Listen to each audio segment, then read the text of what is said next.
Hello and welcome to the first interview of our new interview series. We're here with Elwin from lionheartherds.com in the beautiful South Downs in the UK, and we are tackling the issue of fatigue, tiredness and general exhaustion from, we've had various questions from our subscribers on the issue, so we thought we'd tackle that. So Elwin, why do people get exhausted? Well, there's definitely a lot of answers to that question. From a Taoist point of view, ultimately, exhaustion is down to being low in Jing Energy. Jing Energy relates to the kidney organ system. So, if you can imagine, from the Taoist point of view, we basically have like batteries, and these are batteries that we get from our parents. So, our parents give a portion of their energy to us, each of them, and that's what we're born with. This is sometimes also known as original chi, our original energy. So we have this battery of energy, and it's there for emergencies, it's there for reserve. Now there's another type of energy, that's called chi. So this is the type of energy that we should be using day to day. Now this everyday energy we get from our food and from our oxygen, the air we breathe. And the combination of the two makes our everyday energy. So from a Western medical perspective, what we call this chi is ATP. And ATP, adenosine triphosphate, Okay, the big words are coming out, watch out. is where matter, is where stuff, like basically food, becomes energy, it becomes calories, becomes what we use to move, to think, to breathe, to exist, okay? So we should get all the energy we need for our day-to-day living from the air we breathe, from the oxygen, and from the food we consume, right? And this is why the energy chi relates to two organ systems. It relates to the spleen, and it relates to the lungs. So the spleen is the Taoist word which relates to the whole digestive system. Okay. So it's our ability to take in nutrients. And the lungs relate to the whole respiratory system, which includes the skin, which is our ability to take in oxygen and elements from the air.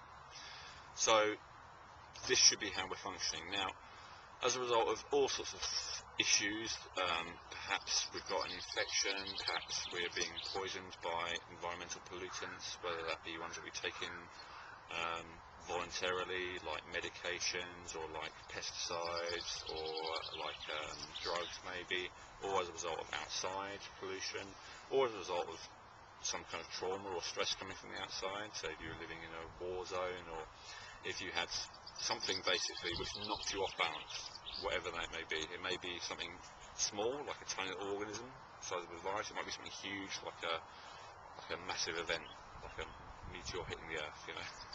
And it could be anything in between. So as a result of something knocking us off balance, our spleen and our lungs are not able to create enough energy for us to get through the day. The other possibility is just that we're pushing ourselves too hard. And this often comes about with a person who has a very hot heart. This is a Taoist term. Basically, someone with a hot heart tends to be like an overachiever, someone who really pushes themselves really hard. They're constantly trying to do as much as they possibly can in a day. They consider every minute not being productive as being wasteful. Okay, very common in our society. I suppose the other one is people that are the other end of the scale and just eating crap food and not breathing enough. Definitely, that's the other side. Okay, yeah. So either one. Yeah, okay. Either we're pushing ourselves too hard, in which case we don't have enough energy, chi energy from the digestive system and the respiratory system, or exactly as you say, we're simply sabotaging our respiratory system by not breathing properly and fully, and we're sabotaging our digestive system by not eating properly, and often overeating, just like you say. So when we do all that, when there are one of these imbalances that come about, and we can talk about those in a different conversation, but when that happens, we tend to go to our reserve energy. Now that reserve energy is only really meant to be there for emergencies, so that's our kidney energy. So if you imagine during our evolution, there would be times where, say there'd be a big famine, yeah, there's no food available, or you're being hunted by a big bear or other kind of beast or something like that, and suddenly you need a huge amount of energy all of a sudden, okay? So is where the adrenals kick in? Definitely. Yeah. Okay. So the adrenal glands are perched on top of the kidney organs, okay? Sure. And the way I like to look at it, and this isn't factually accurate, but this is like a nice little metaphorical way of looking at it, so it's functionally accurate, is that basically inside the kidneys you have this reserve of energy. Now, let me explain with this reserve energy, which we call Jing. You have a certain amount. The most you'll ever have is when you're born. As you get older, you'll use it up. For some people, slowly. For some people, more quickly. And we'll talk about how and why that is. But at some point, you know, you'll run out. And as you run out, that's when you age. When you actually totally run out, that's when you die. That's from a Taoist point of view, okay? So they consider it absolutely crucial to not ever use this Jing energy unless you absolutely have to, and to certainly not waste it, which would basically be the same thing. And another thing, to not let it just get dissipated or leak out, which is another problem that can occur. Sure. So either actively using it or just accidentally letting it drain away. Either case, you're prematurely aging and you're dying.